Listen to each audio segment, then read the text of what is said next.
vivent avec l'océan. Ils vivent de l'océan. L'océan est leur territoire, un territoire fragile à protéger et à découvrir.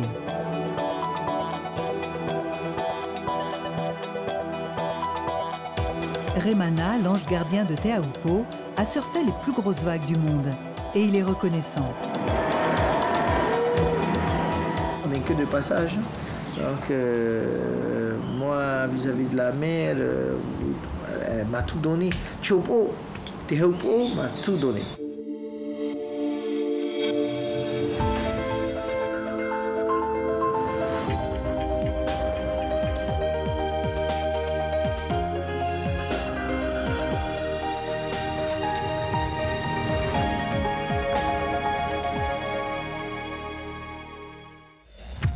En Polynésie française, sur la presqu'île de Tahiti, à environ 1 heure de Papeete, il existe un endroit encore sauvage et préservé, Te Aupo.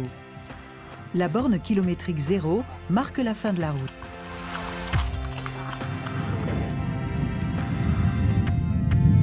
Ici, la puissance démesurée du Pacifique Sud érige un mur liquide et envoie ses déferlantes se fracasser sur la barrière de corail. La mythique vague de Te Aupo dévoile sa ligne parfaite et fait rêver les surfeurs du monde entier.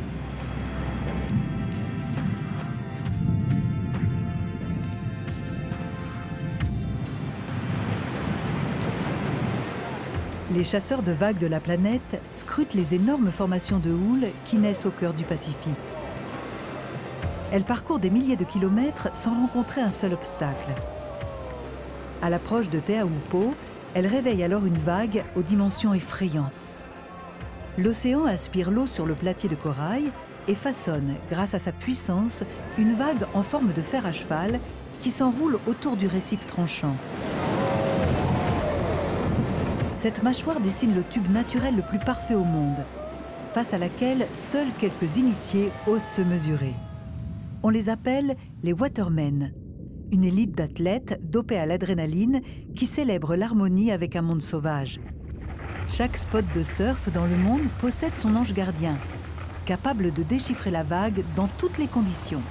À Te Aupo, le spécialiste, c'est Remana Van Bastoler, le surfeur de légende.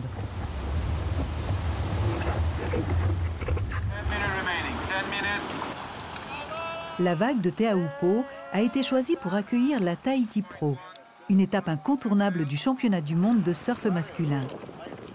Chaque année, l'élite mondiale de la discipline s'affronte dans cette arène liquide. Sur son bateau, Remana accueille et conseille certains athlètes. Le champion Jérémy Flores, classé au 15e rang mondial la saison précédente et vainqueur de l'étape tahitienne en 2015, lui confie son destin. Toi qui? Toi qui, B? Moi, colonie. Ok, allez, va te déstresser là. Cool. Stretch, mais, hein? Fais ton stretch. Faut que dès les premières 10 minutes, tu es devant, hein? Après cool, hein? Ouais, il faut. Et choisis bien. C'est pas quand tu as la priorité, tu attends. Il y a encore des petits tubes, hein? Des qui passent. Ouais, pas mais trop, hein. faut. Plus beaucoup de vagues. Tu vois le bateau orange, quand Ouais. tu es comme ça, tu regardes, tu viens pas vers moi, tu vas vers le bateau orange, hein? Parce que si je te dis comme ça, viens, ça veut dire qu'il y a le bol d'ouest. Il n'y a pas de sud, hein, laisse tomber. Et si c'est en sud, tu me tapes des manœuvres, ça monte. Et ne perds pas ta priorité, ok? Ne perds pas ça, ok? 8.17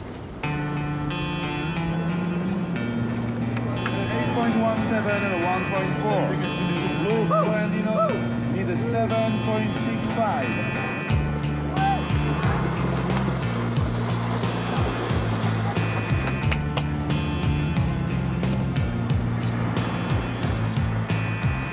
Là, encore derrière, regarde derrière. Go, mate, go, go, go!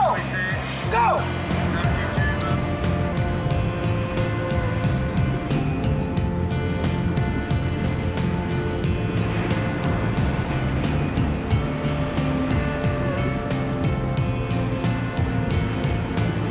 La tactique de Remana s'avère payante et Jérémy gagne sa place en demi-finale.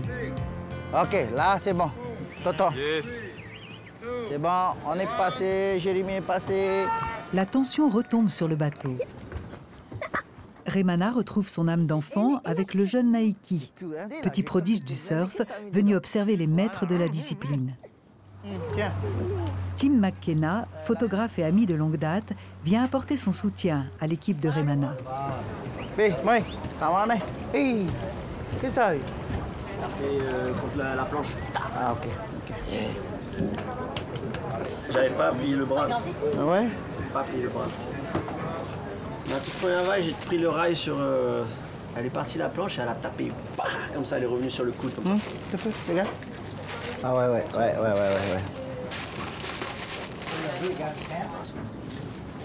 C'est bon. Jimmy, deux vagues, ok? Pas trois, deux, ok? Pour la deuxième demi-finale de cet événement. La blessure de Jérémy, son adversaire Gabriel Medina et les vagues qui se font de plus en plus rares inquiètent Remana. Série de 35 minutes, bien sûr. Faites patient. Hein. Tu peux pas, tu n'as pas droit à l'erreur. Les vagues, elles se comptent sur les doigts là. C'est fou. Avec le vent, en plus les vagues de bateau, avec tous les spectateurs et tout, bon, c'est génial, tu vois, mais... Et que tout le monde commence à applaudir pour ton concurrent, alors là, ça te touche, mentalement, ça touche. Hein. Mais on a encore 35 minutes et c'est faisable.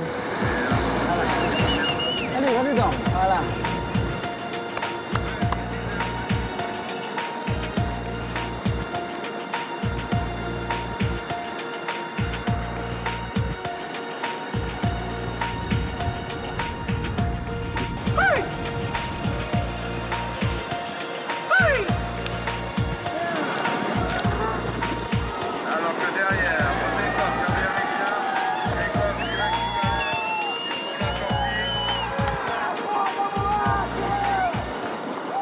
Ce jour-là, Jérémy s'incline en demi-finale, mais conserve la 3e place du podium. Allez, viens. Au moins, ouais. Merci.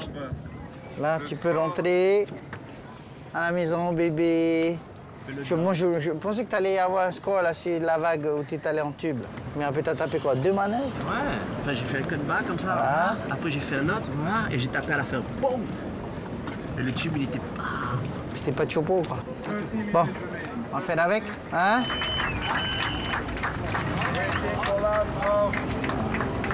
Hey.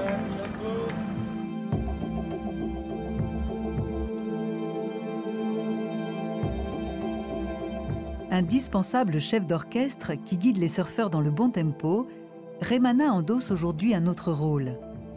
Il retrouve Tim McKenna à Paea, une commune située sur la côte ouest de Tahiti, pour préparer le tournage d'un futur film de glisse. Le surfeur devient alors coordinateur des cascades. Allez. Ah, c'est Tim là. Les deux amis évoquent leur collaboration fructueuse, une équipe bien rodée qui a déjà fait ses preuves, notamment à Hollywood, pour le film Point Break 2. Là, je me suis blessé, je me rappelle, je me suis coupé avec ça. Moi, je me rappelle ça, Hira, Pedro. Remana, c'est quelqu'un qui a une lecture incroyable de l'océan. Il y a certaines personnes qui arrivent à lire l'océan comme un marin ou comme mieux que les autres. Et alors ça peut se faire par l'expérience, mais bon, Remana, il a un petit quelque chose en plus, quoi. Moi, je suis sûr, après, tu vas me voir sur le bateau avec toi. Ah ouais. Hein? Voilà. Ah voilà. ouais. Je me rappelle de cette vague. Ah ouais, c'est une des vagues où... Quand j'ai des grosses productions, savoir que c'est lui qui va gérer le côté cascade, tout le côté stunt coordinator, pour moi c'est sécurisant de savoir qu'on aura un Remana parce que les choses se passent.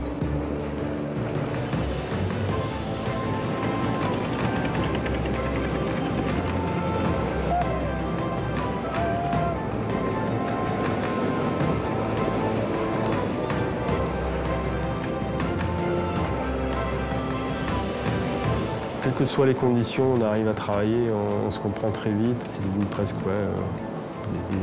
automatique, on n'a plus trop besoin de se parler, on sait exactement ce qu'il faut faire et ça fonctionne bien. Alors ça c'est quand même... J'ai jamais vu ça. J'avais les cheveux longs à cette époque. J'ai jamais vu ça. Attends. Je regarde celle-là. Attends. Ouais, pas mal celle-là. Celle-là, elle est pas mal. Les crédoules. prennent le temps. Remana, l'enfant du pays, a fait ses premières armes en bodyboard à la fin des années 70. Il se met tardivement au surf, vers l'âge de 20 ans, et comprend qu'il peut faire carrière dans la discipline en travaillant avec les sponsors. J'ai fait de la compétition sur le championnat polynésien en bodyboard, longboard et après pas beaucoup en shortboard, mais j'en ai fait, ouais. J'étais pas hargneux comme certains. J'étais pas aussi doué qu'eux, tu vois. Parce que moi, j'étais très en retard sur la planche de surf comparé. Alors moi, le seul truc que je pouvais faire, c'est me lever, on va dire charger, c'est-à-dire pour me lever, rentrer dans un tube et sortir, c'était tout. Faire des manœuvres, on va dire, j'étais nul.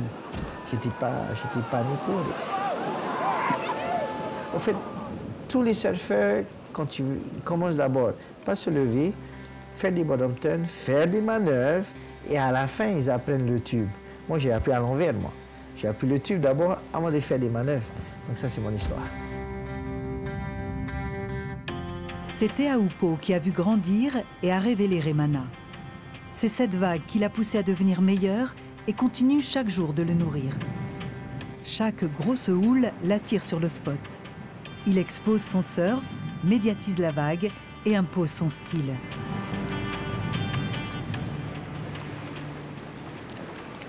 Ce matin, Remana accueille chez lui, près de la vague, les meilleurs freeriders de la planète. Parmi eux, l'Américain Laird Hamilton.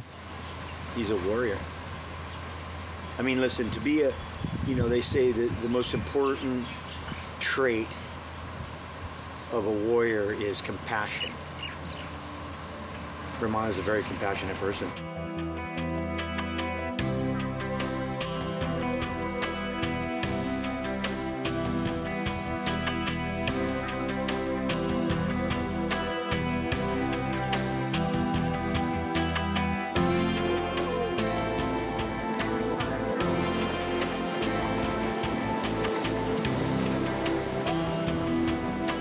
Quand toutes les conditions sont réunies pour que la magie opère à Teahupoo, Baptiste, ancien pro windsurfer et ami de Remana, répond toujours présent. Tu as des surfeurs qui préfèrent les petites vagues avec les tricks et tout ça, mais pour moi, ouais, l'ultime, c'est les tubes, hein, forcément.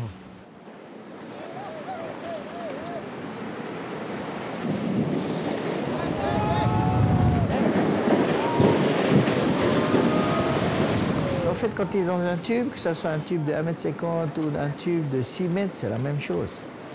C'est la même chose, sauf que c'est des bruits à l'intérieur, c'est des ronronnements. C'est l'approche où, quand tu vas ramer sur la vague, tu vois que, par exemple, l'eau, elle va vraiment se retirer sur le récif. Tu vas voir que cette vague-là, elle va vraiment jeter.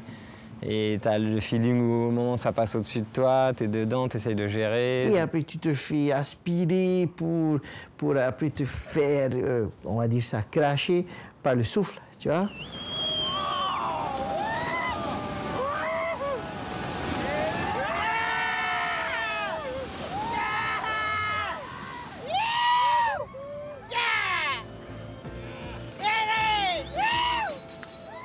Après, tu as un moment aussi dans la vague où tu vois plus rien, tellement c'est sombre, c'est même pas... Et ça fait après un peu, ouais, t'es dans un petit cocon, quoi. Hein, Tu es sur cette vague, c'est comme si je te bandais les yeux et tu dois prendre une direction et en espérant que c'est la bonne direction et c'est là où tu dois sortir.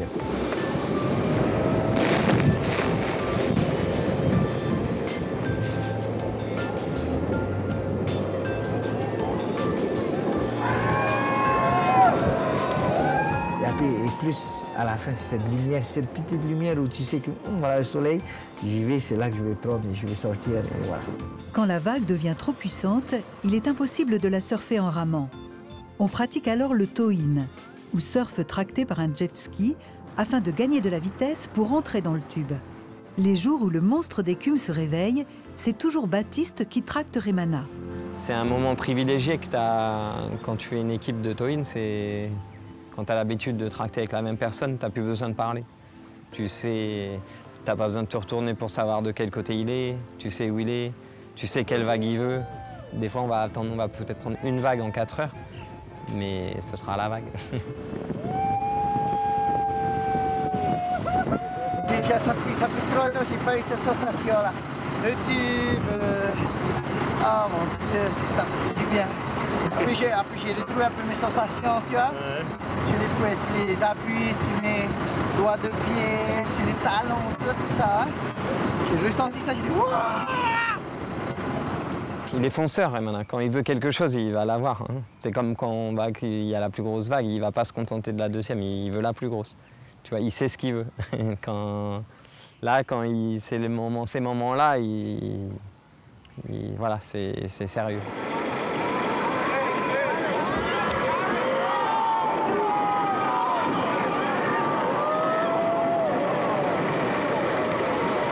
I want to be in battle with guys that I know they're going to respond correctly in the moment, and I know Romano will do it. I know he'll do it what's necessary to, you know, take care of you, and that's what you need. You know, there's a partnership in big wave riding that is mandatory for survival, and you know, selfishness is great, but when the surf gets really giant and things are really heavy, there's no room for selfishness.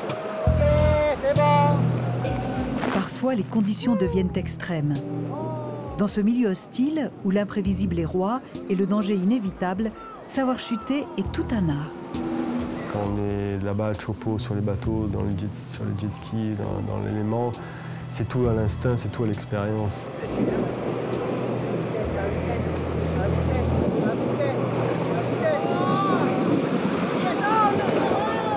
Quelqu'un qui regarde ça de l'extérieur le prend pour un fou, mais au final, celui qui le fait, il sait que c'est contrôlé. T'imagines quand tu montes à 10 mètres, si tu savais qu'une chance sur deux, tu t'es écrasé, tu le ferais pas. De toute façon, tu le ferais une fois ou deux, puis ce serait terminé.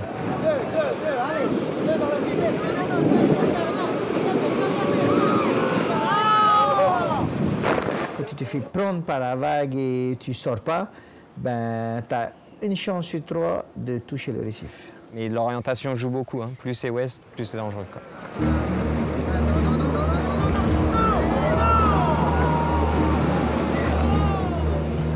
J'ai souvent peur pour les autres, quoi. Pour les surfeurs, pour les amis qui ont des wipe-out et jusqu'à ce qu'ils remontent.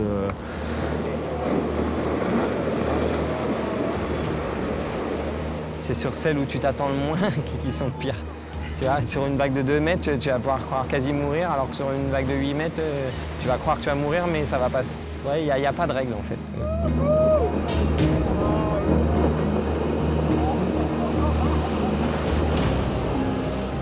C'est toute une préparation pour en arriver là qui fait que tu ne regardes pas du tout le danger de la même façon. Alors après, les gros jours, je vais être honnête avec toi, tu contrôles rien. T'es un pantin, hein, t'es une machine à laver. T'essayes de... Voilà, t'attends que ça se passe. Hein. Tu peux pas lutter, hein, c'est tellement puissant. Chaque session a son lot d'accidents, comme ce jour de septembre 2009, où la mâchoire de Teahupo'o s'est refermée sur Baptiste. Tu vois, par exemple, le jour de mon accident, au bout d'une ou deux vagues, j'ai dit à un de mes bons copains qui était à l'eau, j'ai dit aujourd'hui c'est une journée à se faire mal. Parce que je sentais vraiment que ce jour-là, l'océan, par exemple, quand j'étais en windsurf à Hawaï, quand le vent il commençait vraiment à être léger et tomber, quand je disais une dernière, tu pouvais être sûr que le vent il tombait et que je rentrais à la nage. Du coup, la règle, ou que je me faisais mal, du coup, la règle, c'était quand j'arrivais vraiment à la fin ou que j'étais fatigué ou quoi. Quand je me disais une dernière, je partais du principe que je la prenais pas, justement, cette dernière, et je rentrais. J'étais sur la plage quand ça s'est arrivé et j'ai vu Teiva conduire Baptiste et passer devant la maison. Et moi, tout heureux, je suis là, ouais, comment ça se fait qu'ils rentrent maintenant? Ouais, comment ça se fait? Ils sont passés devant, mais moi, je ne savais pas. Et moi, après, je me suis mis à l'eau. Et j'arrive au large, et là, on me dit, voilà, il y a un accident. Baptiste, c'est Baptiste. Et là, j'ai plus pris de vague. Je suis remonté sur le bateau et je suis revenu pour me retrouver à l'hôpital avec lui, quoi. Et je me suis dit une dernière, et tu vois, je n'ai pas écouté. Et bah, tu vois, j'ai dérogé à ma règle et j'ai payé le prix cher.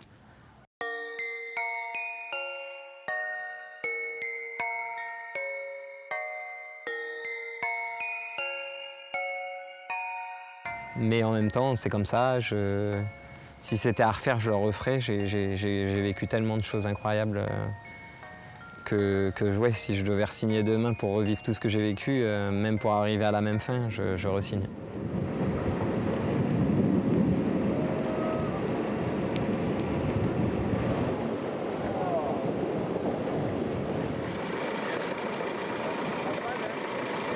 Donc j'ai eu mon accident, je suis parti après en rééducation pendant 9 mois en France.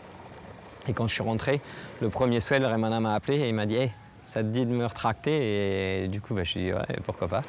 Et depuis, à chaque grosse houle, c'est moi qui le tracte.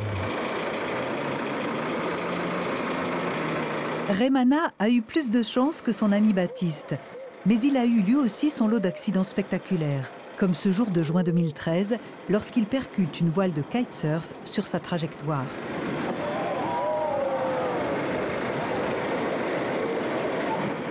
Malgré ce qui s'est passé, je suis toujours amoureux de Chopo. Pour moi, c'est la plus belle vague du monde. Même quand je le tracte, des fois, je rêverais de pouvoir avoir la corde à sa place. Mais rien que de le tracter, quand tu le lâches, tu regardes en bas, tu vois toute l'eau du riff qui tombe. Des fois, tu dis j'espère qu'il ne va pas tomber. Et tu te dis le rush qu'il va se prendre, c'est juste incroyable. Et puis, ouais, c'est le rush qu'il attend, des fois pendant 1 an, 2 ans, s'il n'y a pas de grosses conditions. Et en fait, tu vis pour ça, on va dire, quoi.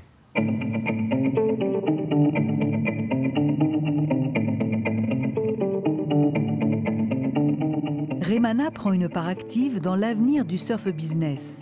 Il a suivi son ami, la légende du surf Kelly Slater, 11 fois champion du monde à Lemoore en Californie. Leur but, réaliser un rêve un peu fou, reproduire la mécanique de l'océan. À 3 heures de Los Angeles, le Surf Ranch dispose d'une vague artificielle parfaite, perdue dans un désert de poussière. Une innovation technologique qui offre au surf, toute jeune discipline olympique, de nouvelles perspectives. Raymana est là pour apprendre aux surfeurs comment apprivoiser cette vague à la demande. What's the secret here, Raymana? Stay low. Oh man, the secret, you just gotta be here. That's all. Yeah. You'll know all the secrets when you're here.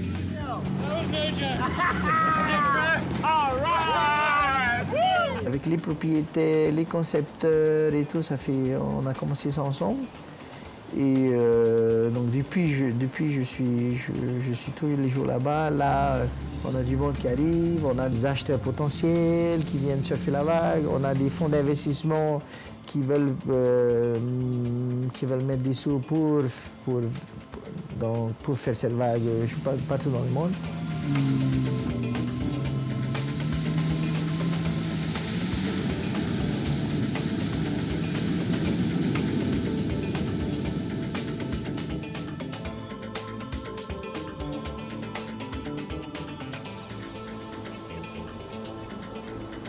De retour à Tahiti, Raymana retrouve le photographe Tim McKenna au port de Veirao pour un shooting de surf. Direction, la vague de Te Avaino, une autre petite pépite cachée sur la presqu'île.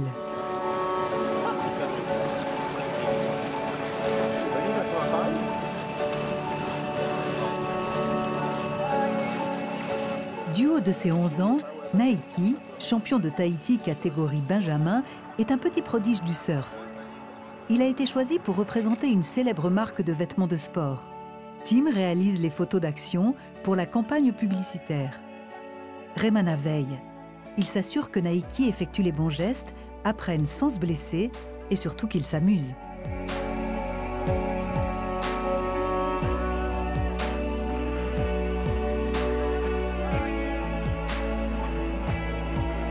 Raymana, c'est comme un tonton pour moi parce qu'il a toujours été là pour m'aider.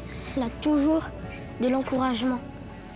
Dès qu'il y a une grosse vague ou une vague qui est à nous, il dit « Ouais, vas-y, c'est là, c'est à toi. Vas-y, c'est là, tu vas y aller, tu vas réussir. » Dès que tu es en train de ramer, des fois, c'est un peu rigolo parce qu'il te dit « Go, mais go, go, go, mais... » Ça nous aide encore plus pour partir. C'est important de se placer sur une vague parce que si tu es dans la faille ou tu es mal placé, soit tu ne pourras pas partir, soit ton take-off, tu vas bouffer.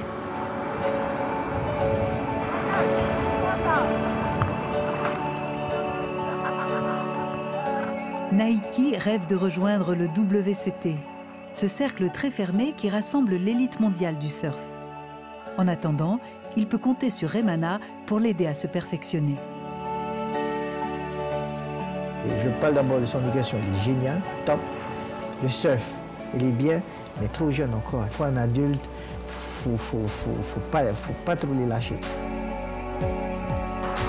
Il est mordant, il a envie d'apprendre. Il y en a qui veulent surfer, mais qui ne veulent pas apprendre. Waterman accompli, Raymana joue le rôle de passeur de mémoire auprès d'une jeune génération tahitienne prometteuse, en quête de liberté et de sensations fortes. Il lui transmet son amour et son immense respect pour l'océan. Il faut que je voie la mer. C'est le seul truc que je veux voir, c'est la mer. Si je vois la mer, je suis bien. Pour Raymana, la confrontation entre l'homme et la nature révèle l'évidence d'un monde sauvage plus grand que soi.